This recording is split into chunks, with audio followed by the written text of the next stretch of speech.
모든 동물에겐 제각각의 길이 있습니다.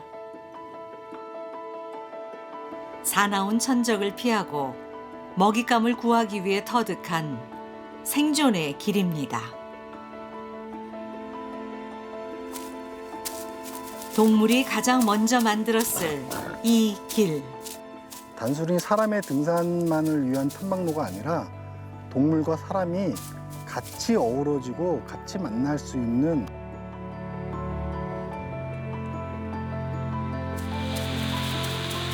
길이 만나는 곳에선 늘 보이지 않는 전쟁이 일어납니다. 담비는 우리나라 산림 생태계에서 최상위 포식자에 위치해 있고요. 작지만 멧돼지까지 사냥할 수 있다는 최고의 사냥꾼 담비.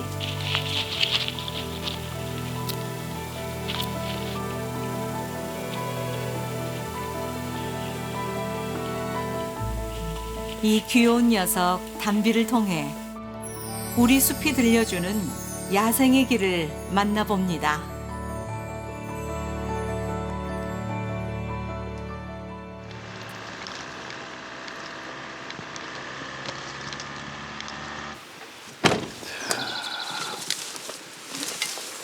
오늘 날씨가 별로 안 좋네. 오대산 국립공원의 민지용 씨와 김태희 씨가 야생 동식물 생태 조사에 나섭니다.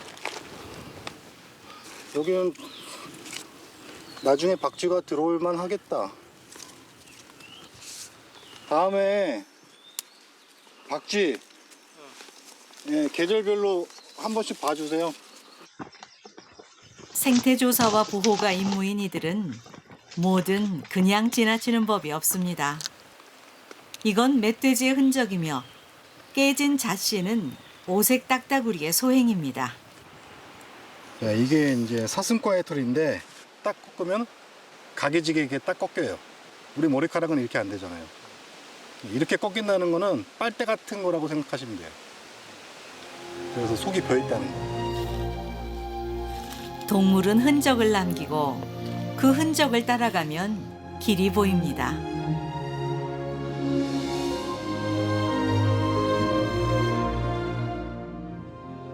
그럼 동물의 길을 따라 더 깊고 울창한 숲으로 가볼까요? 물길이 있는 계곡옆. 한 동물의 사체가 눈에 띕니다. 노루네.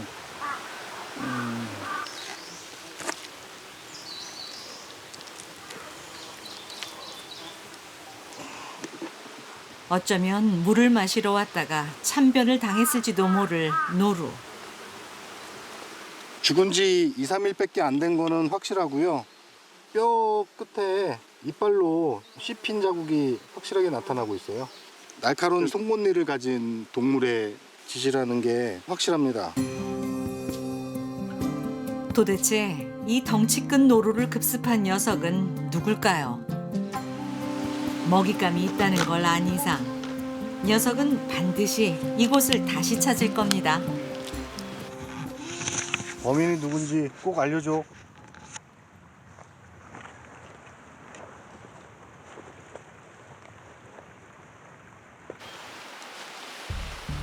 카메라를 설치한 지 1시간.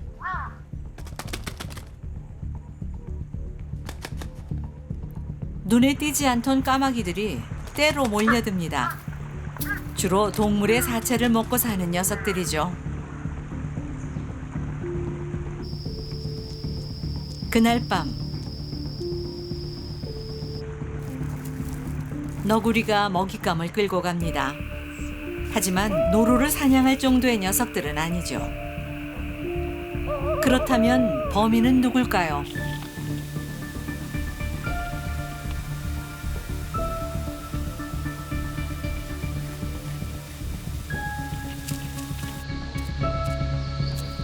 긴 꼬리에 날렵하게 움직이는 이 녀석. 노루의 사체를 찾는 듯 한참 동안 킁킁댑니다. 이게 담비 아닌가요? 방금? 담비 같습니다. 제가 보기에는. 평상시에는 나도 1년에 한 번 정도 볼까 말까? 거기는 우리 눈에, 사람 눈에 쉽게 띄는 동물은 절대 아니야.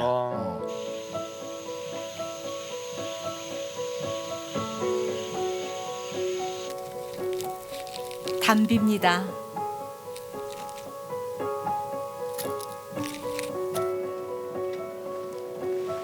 작지만 날쌘 데다 나무 타기의 명수여서 동해 번쩍 서해 번쩍 좀처럼 사람 앞에 모습을 드러내지 않는다는 비밀스러운 동물. 담비는 아주 예쁜 동물이고 아주 안 알려져 있던 동물이에요. 사실은 담비라는 동물이 지금에 와서 멧돼지도 사냥하고 고라니도 사냥한다 뭐 이런 얘기들을 하지만 사실은 10년 전만 뒤돌아봐도 담비라는 동물이 있는 거를 몰랐어요. 명성은 자자하나 여전히 의문투성이로 가득한 담비.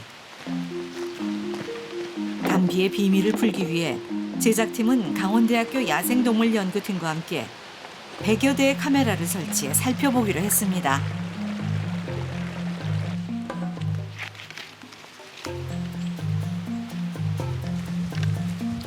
처음 시도되는 대규모 담비 추적 관찰 프로젝트.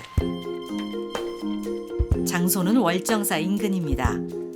죽은 노루가 발견된 곳이며 담비가 다닐 만한 길목 곳곳에 카메라를 설치했죠.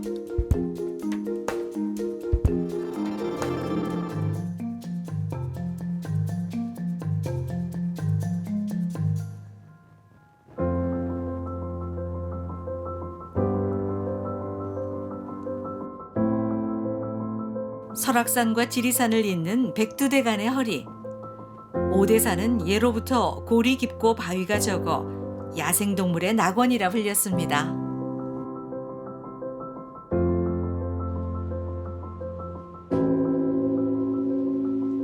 오대산이 품고 있는 월정사.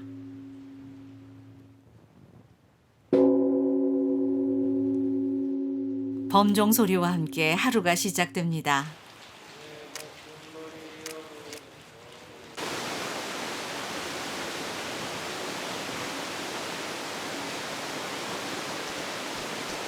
(1500년) 고찰 월정사 근처의 숲은 수많은 야생동물들이 털을 잡고 살아가는 소중한 보금자리죠.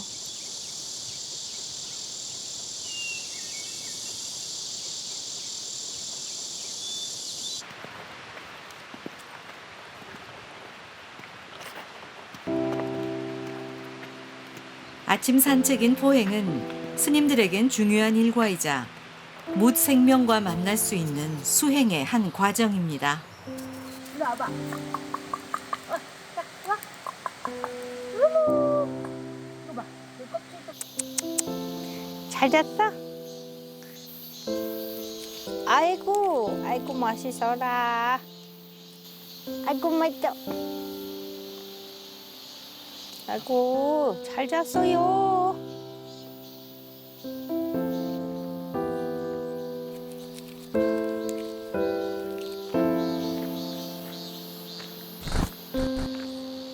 그냥 이렇게 포행하다 이 친구들을 만나면 그냥 저렇게 나무 대하듯이 하늘에 비친 저렇게 잎들 그냥 단순하게 보듯이 이 친구들은 그런 생각이나 복잡한 이런 것이 없으니까 그런 꽃 대하듯이 나무 대하듯이 자연스럽게 그냥 그냥 반가움으로 이렇게 인사할 수 있어요. 똑같은 것 같습니다. 그지? 네. 카메라를 설치한 지 한 달 후. 자, 잘 찍혔겠지? 네. 일단 내려가서 보자고 일단. 네, 알겠습니다. 봅시다. 민지용 씨가 능선길에 설치했던 카메라부터 확인합니다. 할 수도 있지만 보통 기본적으로는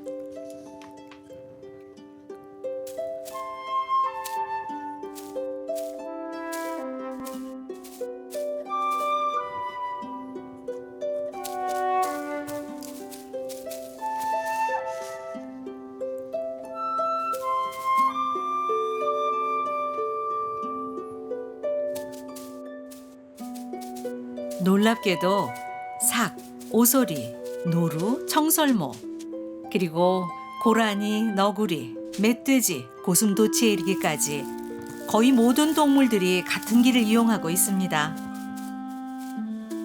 왜 이 동물들은 천적의 위험을 무릅쓰면서까지 이 길을 다니는 걸까요? 산과 산을 이어주는 그 선을 또 능선이라고 이야기를 합니다. 그래서 야생동물을 다른 지역으로 이동을 할 때 제일 효율적인 길이기 때문에 그 길을 이용해서 야생동물들이 많이 이제 다른 지역으로 이동할 때 이용을 합니다. 다니기 쉽고 가장 힘이 덜 드는 편한 길. 동물들 역시 오솔길이나 능선 등 에너지를 가장 아낄 수 있는 최단 거리를 선택합니다. 물론 어느 시간대가 가장 안전한지는 오래된 경험으로 습득했을 겁니다.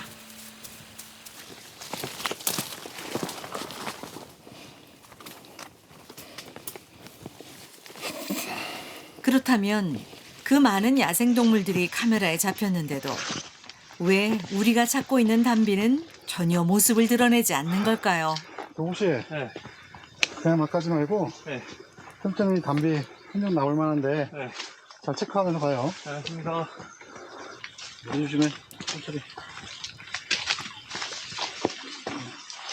예상이 맞다면 담비 역시 많은 동물들이 즐겨 이용하고 있는 이 길을 반드시 지났을 겁니다. 검문 갖다 드려. 뼈 조각도 같이 있으니까 같이 할게요. 이거는 담비똥 흔적이에요. 오래돼가지고 다 분해되고 녹았는데 분해 안 되고 남아있는 털하고 뼈만 지금 보이는 거예요. 모든 흔적의 내용과 위치는 GPS를 통해 기록돼 생태조사의 자료로 활용됩니다.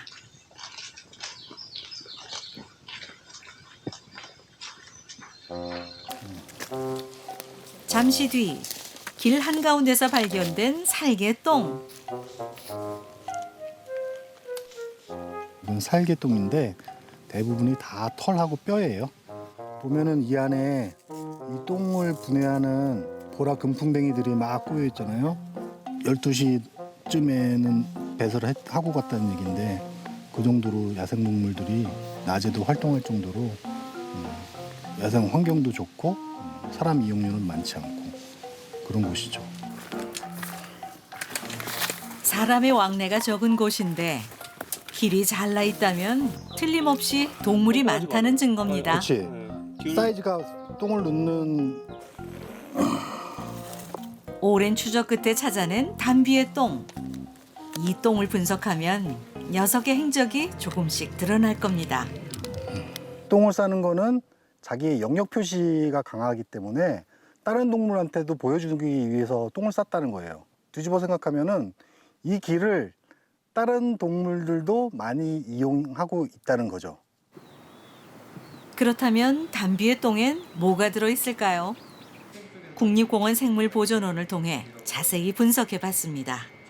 종자 같은 것도 지금 보이는데 이건 다리보다 좀 큰 건데 그다음에 여기 깃털 같은 거 이쪽은 지금 척추뼈고 이거는 목뼈, 경추가 되겠고 이거는 그 날개뼈가 으스러진 그런 종류들이고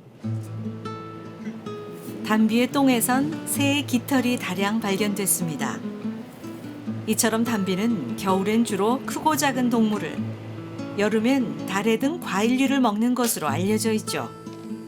산속에 사는 새나 다람쥐 같은 작은 동물의 둥지도 많이 그냥 습격을 해가지고 거기에 있는 새끼들도 많이 잡아먹고 그러는데 그리고 뭐 오소리나 멧돼지 같이 좀 포악한 애들 걔네도 많이 잡아먹는 것 같아서 뭐 어쨌거나 전체적으로는 생태계 조절자 기능을 하는 최상위 포식자의 역할을 하고 있다는 거는 분명한 것 같습니다. 담비의 몸 길이는 50-60cm. 하지만 생태계 최상위 포식자답게 멧돼지부터 딱정벌레까지 거의 모두가 먹잇감이 됩니다.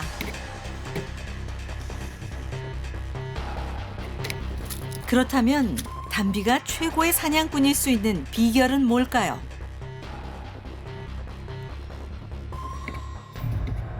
족제비과의 담비는 몸이 가볍고 매우 유연합니다. 그리고 다른 식용목 동물의 엄지발가락이 퇴화된 데 반해 담비는 5개의 발가락이 모두 나무를 쉽게 붙잡을 수 있도록 진화했죠. 담비가 자유자재로 나무를 오르내리고 새나 다람쥐를 사냥할 수 있는 이유도 거기에 있습니다.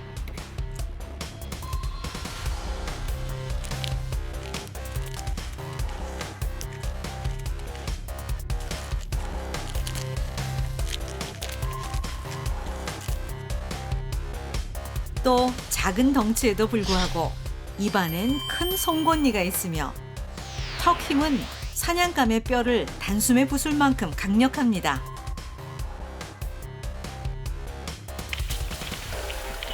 오래 달릴 수 있는 지구력도 겸비했죠. 역할을 분담해 모리 사냥까지 할 수 있는 지능도 갖췄습니다. 이런 담비를 앞서 사체로 발견된 노루는 당해낼 수 없었을 겁니다.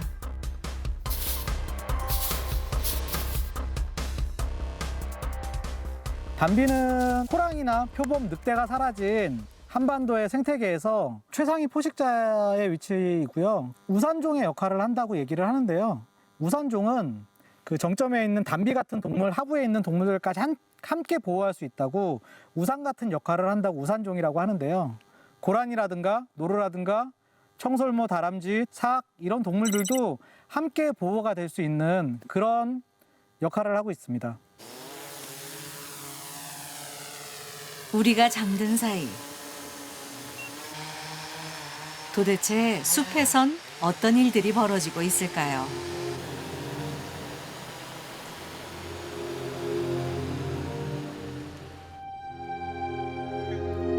열화상 드론으로 월정사 근처의 숲을 살펴보기로 했습니다.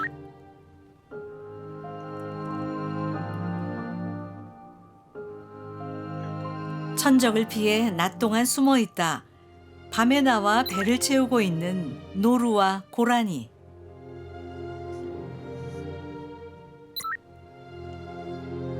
멧돼지 부부는 철없이 뛰어다니는 새끼들을 돌보느라 신경이 잔뜩 곤두서 있으며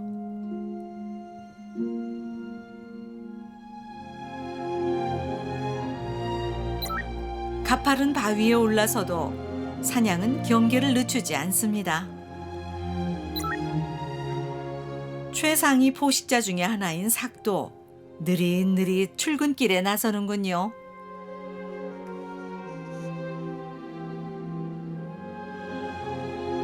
그런데 고개하듯 나무 위를 뛰어다니는 이 녀석들, 그토록 찾고 있던 담비입니다.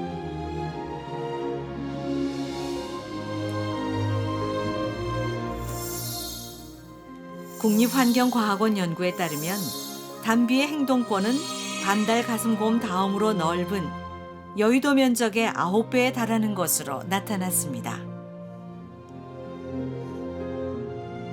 하루에 약 12km씩 이동한다는 담비. 카메라를 설치한 지 다시 한 달이 더 지났지만 담비는 끝내 모습을 보여주지 않았습니다.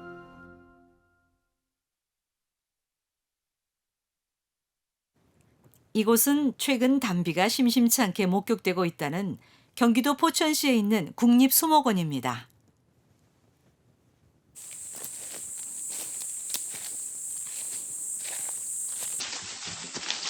이상규 씨는 생태 연구를 위해 10년째 담비를 추적하고 있는 최고의 담비 전문가 중 한 명이죠. 주변에 보면 지금 이렇게 이제 솔방울 까먹은 청설모 흔적이나 뭐 잣방울을 까먹은 청설모 흔적이나 이런 것들이 지금 되게 주변에 곳곳에 널려 있거든요. 올라오다가도 되게 많았어요. 이런 게 많다라는 거는 청설모나 다람쥐도 많다라는 얘기고, 그 얘기는 담비가 먹을 수 있는 먹이 자원이 풍부하다는 얘기예요. 한참 동안 담비의 흔적을 살피던 이상규 씨가 능선길에 카메라를 설치합니다. 과연 상규 씨의 예측이 적중할까요?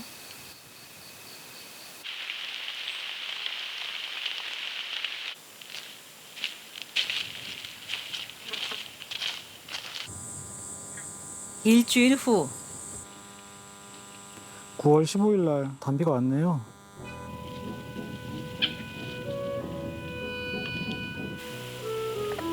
긴 꼬리에 노란색 몸통, 흰 턱과 검은 얼굴. 분명 담비입니다.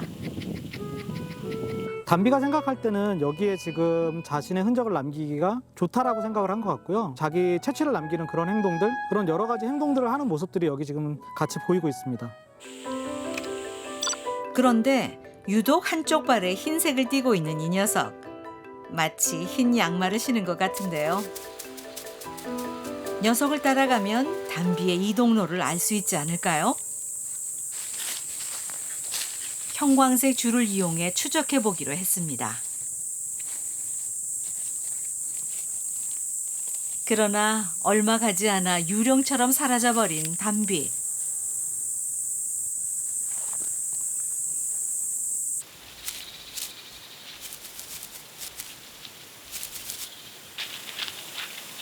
며칠 후 다행히 모습을 드러냈지만 이번에도 역시 배설물만 남긴 채 쏜살같이 사라져버립니다.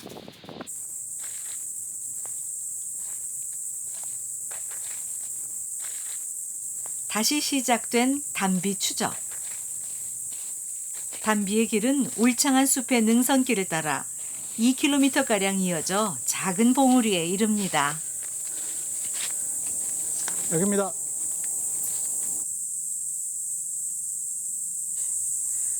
이게 담비가 그루밍해서 자기 털일 것 같아요. 이거는 하얀 게. 담비의 놀이터로 추정되는 곳. 밤은 물론 낮에도 동물들이 줄을 잇습니다.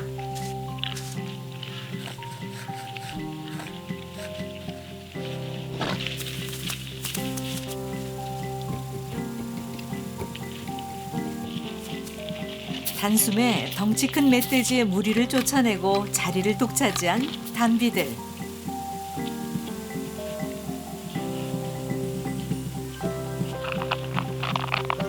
낯익은 녀석이 눈에 띕니다. 바로 이상규 씨가 추적 중이던 흰발 담비.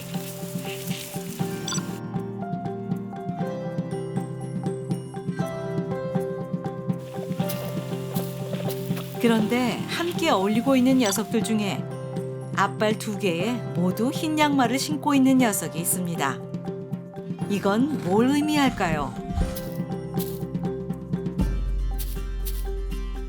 약간의 크기 차이가 있는 것 같긴 하거든요. 그래서 제 생각엔 아마도 어미와 새끼인 걸로 생각이 됩니다.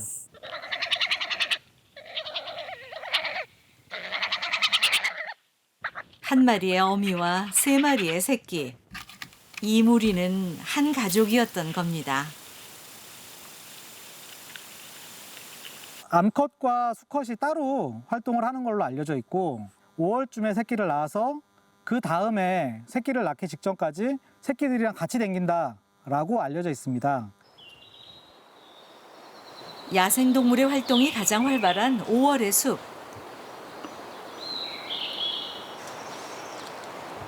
이것은 KBS에서 최초로 공개되는 그동안 베일에 쌓여있던 동물, 담비의 육아 과정입니다.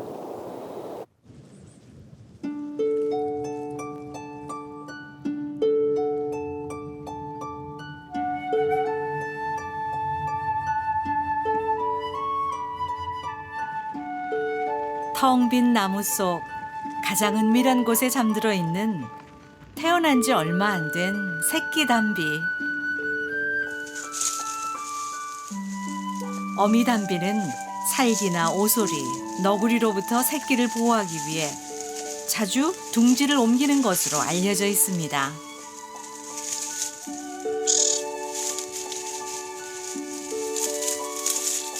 새끼를 낳자마자 수컷은 떠나버리고 고된 육아의 책임은 모두 어미인 암컷의 몫입니다. 사냥을 하고 와서 어미의 몰골이 아주 힘들어 보여요. 털색도 푸석푸석하고 더 말라 보이고 새끼는 사람도 그렇지만 엄마가 피곤한 거 이런 거 잘 모르잖아요. 계속 와서 치근덕거리고 젖달라고 조르고 그런데도 계속 이렇게 새끼를 보듬는 모습들을 보거든요. 담비의 모성애는 정말 남다르구나 라는 생각이 들더라고요.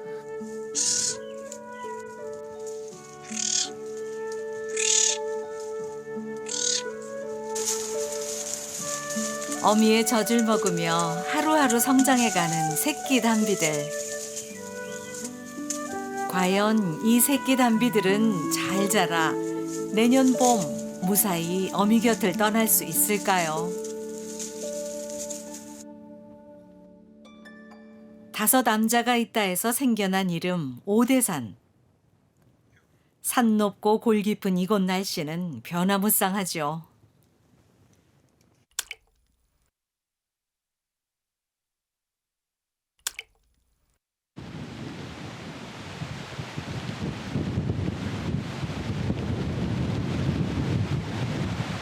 폭우가 쏟아지면 멀쩡하던 계곡도 순식간에 급류로 돌변합니다.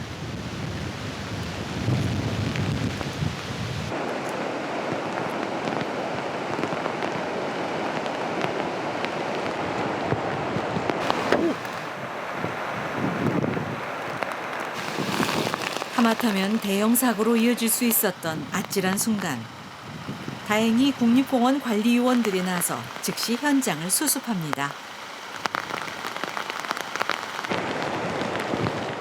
하지만 아무리 악천후가 몰아쳐도 제때 끼니를 해결해야 하는 야생동물들은 길에 나설 수밖에 없죠.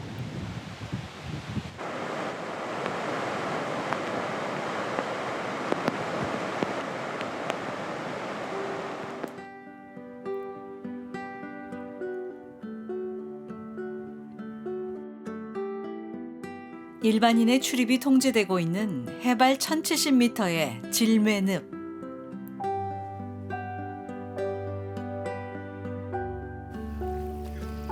이곳은 거의 산 정상 부근에 있지만 사시사철 물이 마르는 법이 없습니다.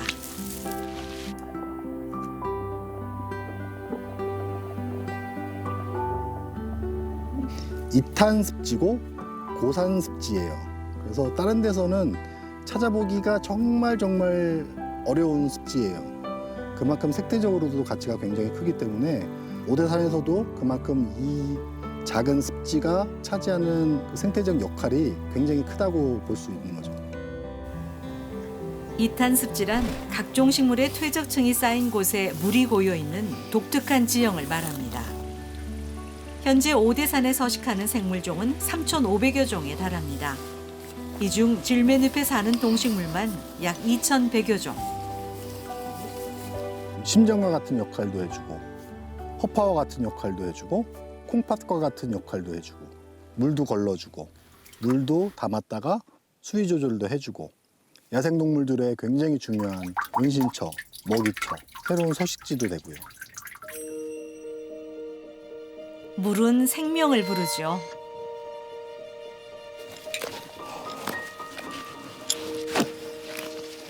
제작진은 전문가들의 도움을 받아 늪으로 통하는 주요 길목의 상황을 살펴보기로 했습니다.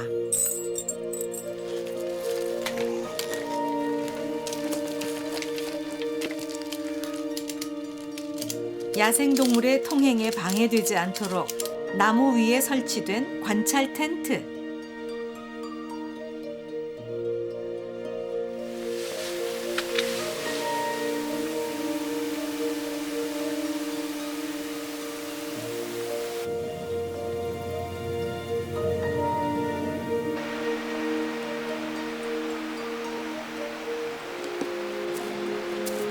잔뜩 경계심을 보이던 고라니 가족이 풀을 뜯기 위해 나왔습니다. 고라니는 우리나라에선 농작물에 피해를 줄 만큼 개체수가 많지만 사실 외국에선 거의 발견되지 않는 국제 보호종이죠. 늪으로 통하는 길목 상황은 어떨까요?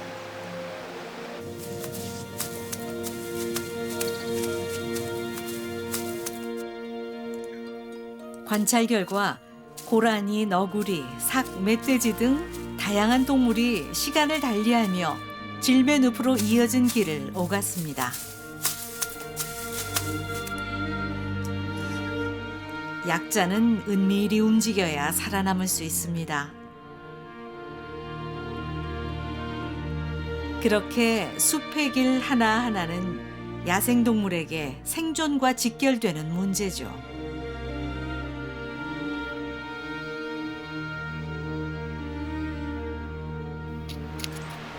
그렇다면 야생동물의 행동 반경은 어떻게 결정될까요? 예. 허가를 받아 작은 송신기를 부착한 다음 녀석들을 추적해 보기로 했습니다.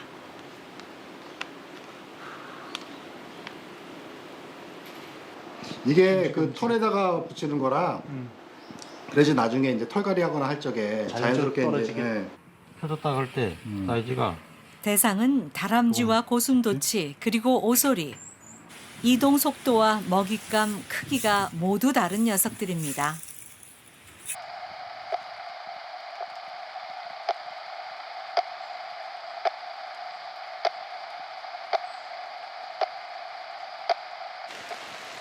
요 앞에 있는 걸로 신호가 잡히거든요. 관찰 결과 다람쥐의 활동 범위는 100m를 넘지 않았습니다. 걸음이 느린데도 고슴도치의 활동 범위는 400m, 오소리는 1km에 달했습니다. 먹이 사슬의 위치에 따라 넓이가 결정되는 동물의 행동권.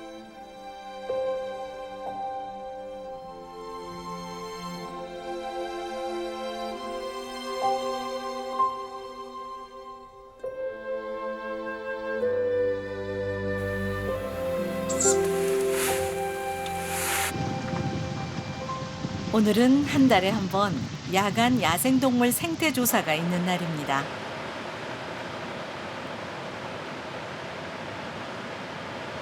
내줬다. 두 마리야? 안광 두 개다. 맞아. 난 고라니를 봤는데. 나도 고라니를 봤어. 맞네. 이동했으니까. 야간 순찰을 하다 보면 드물지 않게 눈에 띈다는 고라니.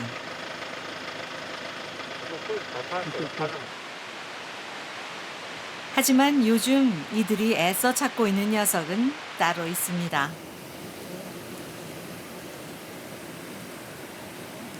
어디 갔어? 다 이런 데가 지금 다 나와야 되는 그전에 나왔던 포인트잖아요. 야, 전국에서 긴전박이 올빼미 밤에 찾는 건 우리가 최고인데, 그죠? 그럼. 어? 무슨 일이 있는 거 아닐까? 왜 한 10년 전에도 그때 전국적으로 긴전박이 올빼미 안 보인다고 조류하시는 분들 다 얘기 있었거든요. 몇 년 전만 해도 자주 목격됐는데 최근 1, 2년 동안 그 횟수가 급격히 줄었다는 긴전박이 올빼미.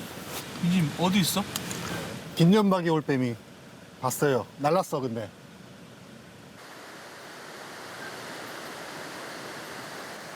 저기다. 저. 보여? 서치. 예. 저 앞에 가지 바로 뒤에. 예, 한 개체 찾았습니다. 역시 멋있어. 오대산 기태종.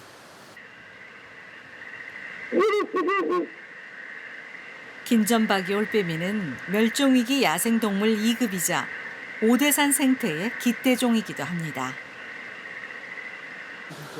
아유, 그래도 아직 멀쩡한 놈 봤으니 다행이네. 마음이 놓이네.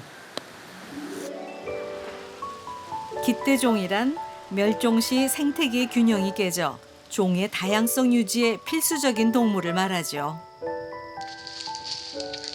그래서 녀석들의 개체수를 보호하기 위해 곳곳에 둥지를 설치했었다는 오대산 국립공원 사무소.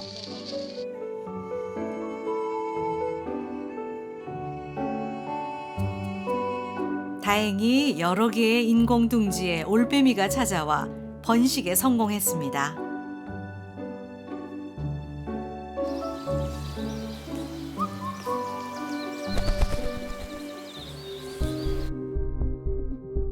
그런데 1년 전부터 그 수가 급격히 줄기 시작했고 급기야 최근엔 멀쩡히 사용하던 곳마저 올빼미들이 찾지 않아 빈 둥지가 더 늘었습니다.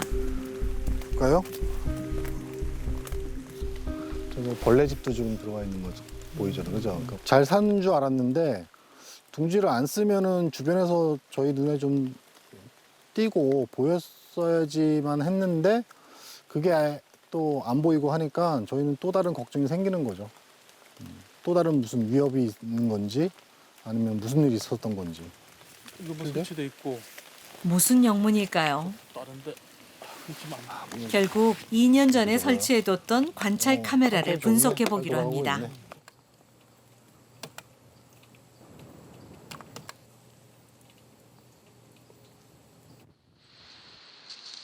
둥지를 지키다 갑자기 뭔가에 놀라는 어미 올빼미.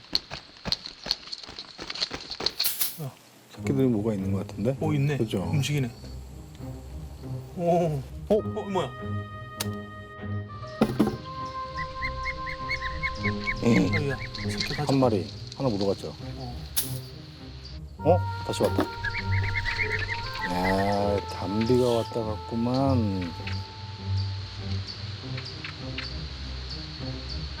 범인은 담비였습니다. 번식을 실패했네. 응? 이때 번식기 아니에요, 담비도. 그치. 자기 새끼 키우느라고 사냥을 한 거니 담비로 미워할 수도 없고. 자기는 섭리인데 뭐 어떻게 했어? 그러게. 아하.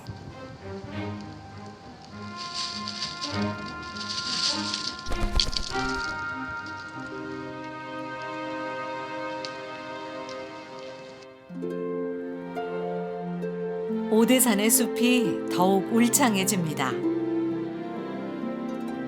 보이진 않지만 이 숲에 들어있을 수많은 야생동물의 길.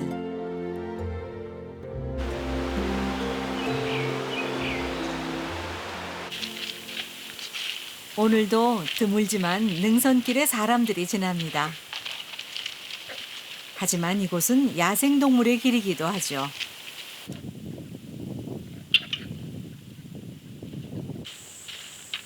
대부분의 사람들은 본디 이 길을 사람이 만들었고 사람을 위한 길이라고 생각합니다.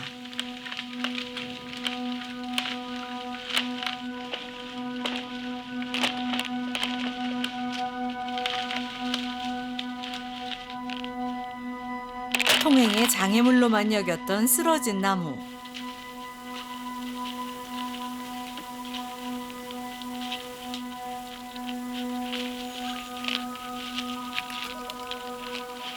담비들은 오랫동안 이 나무 통로를 오가며 자신들의 길이라 믿었을 겁니다.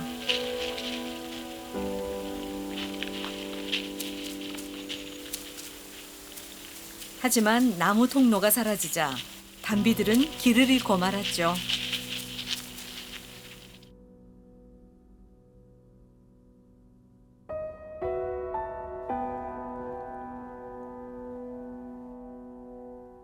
오대산을 동서로 나누며 가로질러 가는 6번 국도.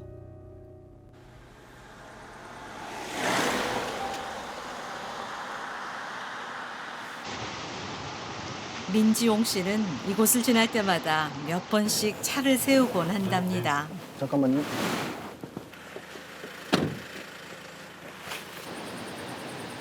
방금 전 달리는 차량에 의해 희생된 까치 살모사. 뱀이 아스팔트가 뜨거워서 아스팔트 이용을 잘 못해요. 그런데 이제 비도 오고 이렇게 온도가 낮아지면은 이동하기 훨씬 좋아지는 거죠. 그러다가 로드킬에 지금 당한 것 같아요.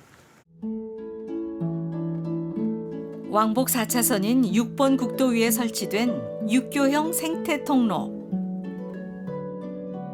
생태 통로는 말 그대로 야생동물이 안전하게 지날 수 있도록 만든 길을 말합니다.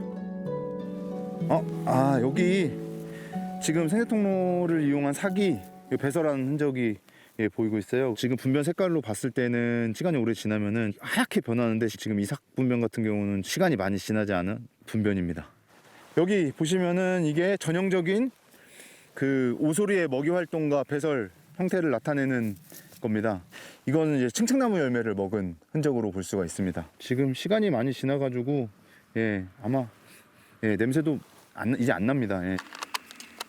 화면 나온 데까지요. 그렇다면 얼마나 많은 동물들이 이 생태 통로를 이용하고 있는 걸까요?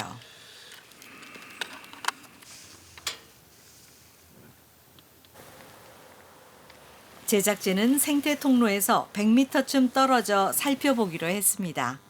예. 가만히 있네요. 지금 눈 보이거든요. 예. 지금 노루고요. 지금 카메라를 경계. 네, 지금 뭔가 원래 본인이 계속 다니던 생태 통로인데 없던 시설물이 지금 저희가 촬영한다고 갖다 놨잖아요. 그러니까는 지금 뭔가 엄청 경계를 하는 거예요. 그래서 멀리서 올 때부터 냄새를 맡으면서 네. 뒤에 한 마리가 더 있네. 뒤에 한 마리가 더 있네. 네, 이것도 노루예요. 노루 지금 2마리가 찍혔네요. 예. 저도 마찬가지로 일반 사람들이 산에 등산을 많이 다니거나 저도 이제 조사를 다니면서 동물을 실제로 목격하기 힘든 이유가 내가 동물을 발견하기 전에 이미 동물은 멀리서부터 내 냄새와 내 소리를 듣고 그 자리를 이탈을 하는 거죠. 열화상 드론으로 생태 통로를 탐색하자 눈에 보이지 않던 다양한 동물들이 모습을 드러냅니다.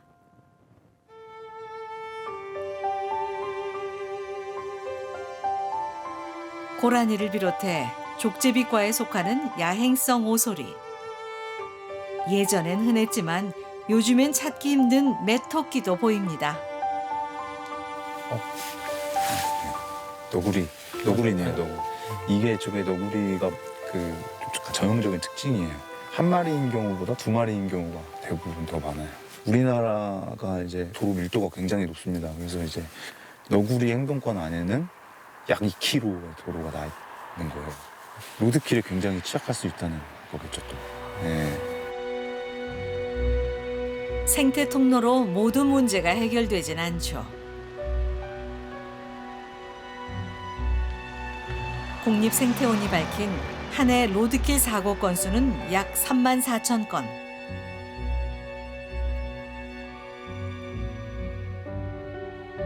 담비도 당했습니다. 그토록 숲을 헤매도 좀처럼 모습을 보여주지 않던 담비.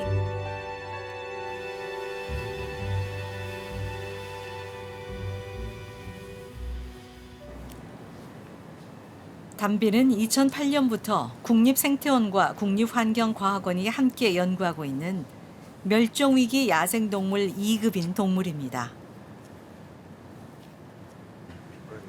체중 3.36kg, 올봄에 태어난 어린 담비. 성장판이 닫혀있지 않은 걸 봐서는요, 여전히 성장 단계에 있는 완전하지 크지 않은 아성체 정도의 수준으로 판단이 되고요. 그리고 성별은 수컷으로 확인되었습니다. 사인은 다른 로드킬 사례와 다르지 않았습니다. 이 옆모습만 보더라도 전체적인 뼈들이 머리 쪽에 뼈들이 부러지면서 겹쳐져 있는 모습들을 확인할 수 있거든요. 그리고 경추 1번과 2번 이 뼈도 지금 현재 탈구 때문에 좀 떨어져 있는 모습이 확인되고 있습니다. 담비의 사고 전 생활을 알아보기 위해 실시한 부검. 복강 안에도 특별한 외상 흔적은 보이진 않고요. 간도 정상적인 형태랑 색깔을 보이고 있어서 어떤 질병이라든지 다른 감염 가능성은 없는 건강한 요거는 뼈가 물고기. 아마도 어떤 새를 좀 잡아먹고 일부 다 소화를 시킨 다음에 그 소화되지 않은 깃털이 일부 남아있는 것 같고요. 그다음에 이 다리는 먹은 지 얼마 안 된 이 온전한 상태의 다리가 지금 위 내에 일부 남아있는 것을 지금 확인이 됩니다.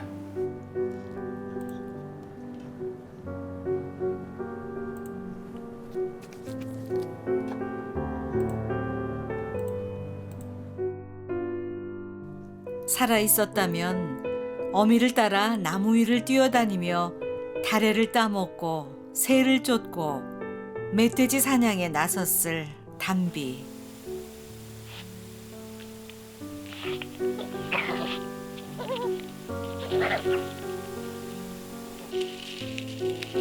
담비는 호랑이와 표범이 사라진 우리나라에서 먹이 사슬의 맨 꼭지점에 있는 생태계의 조절자입니다.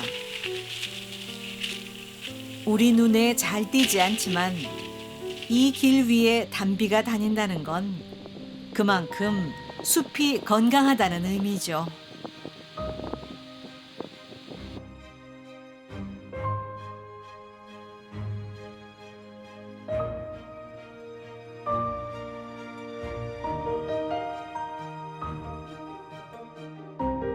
우리의 눈에 그저 고요하고 아름답고 울창할 뿐인 숲. 하지만 이 숲엔 오늘도 생존을 위해 치열하게 살고 있는 수많은 야생동물들이 있습니다.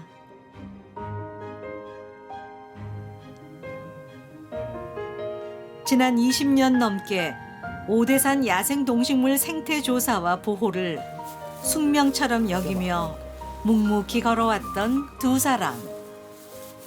20년째 봐도 지지지가 않아요, 이 풍경이. 나도 그래. 아우, 좋아. 국립공원이야.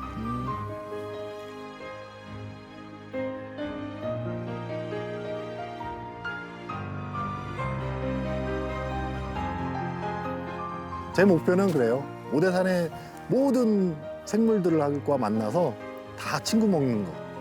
국립공원에서 이렇게 친구들을 만나고 찾고 하는 거는 그냥 혼자의 취미생활이 아니에요.